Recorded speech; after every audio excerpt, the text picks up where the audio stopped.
This week, conservative commentator Charlie Sykes wrote a piece for MSNBC. So he's kind of an MSNBC conservative, which isn't like a hardcore MAGA freak. It's just, regular, traditional, classical, I guess you would call them conservatives. But he wrote a piece for MSNBC where he suggested that Republican billionaire donors might be experiencing a bit of buyer's remorse. And he uses the recent examples of Peter Thiel, of Ken Griffin, of Thomas Peterffy, all big Republican donors who have basically said, you know what, I'm done with pretty much all of you. Even the Koch brother, I'll never get not used to saying Koch brothers, but Koch brother has said, they may not be putting money into races this coming year. Now, that's a lie. They're totally going to do that. But they have suggested that maybe they're done with politics. But what's happening right now is these Republican donors have gotten everything they wanted. They've gotten regulations cut. They've gotten their taxes cut. They've been given free rein and subsidies.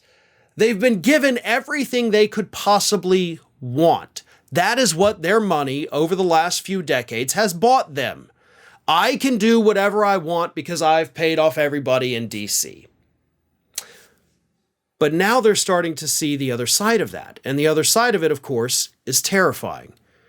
Because the other side of that is now we've got these culture wars. Now we've got these Republican politicians out there targeting already vulnerable portions of the population, and they're doing it with my money. And believe it or not, some of these millionaires and billionaires that control the Republican Party are looking at that and they're saying, I can't be a part of that. I can't spend my money to have you attack these human beings. I just wanted to attack them with pollution that would give them cancer in 20 years. I don't want them to be targeted with your legislation. Do you see what I'm pointing out here? These are evil SOBs, most of them. Not necessarily the ones I named, but the rest of the Republican Party. They're evil. These billionaires are horrible human beings, and they, kill people with their toxins and their industries, and they don't care about that. But now they're like, y'all have gone too far. I'm okay with giving people cancer. I'm okay with dumping toxic chemicals in their backyard, quite literally, but you guys are just terrible. You're evil. I don't even know how you square that in your brain, but that's the point that these evil billionaires are at. We don't want to be with you because you're too evil. We're sneaky evil. You're overtly evil. So they are starting to have buyer's remorse. Question is, how does the Republican Party survive without money from millionaires and billionaires? So as far as I've seen, it can't.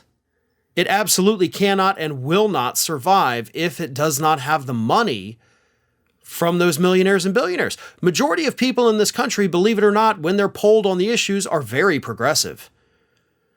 Democrats win popular votes. The only reason Republicans exist today is because they're propped up by millionaire, billionaire money and gerrymandering. That's it. The Republican Party would have died off long ago if those millionaires and billionaires had not been funding it. And if they decide to pull out now, the demise of the Republican Party will be a little bit slower because of the gerrymandering, but it'll still happen. And we may already be on that path. Ring of Fire has fresh content 7 days a week, so if you want to be reminded about it, don't forget to subscribe to the channel, hit the little bell to be notified every time a new video goes up.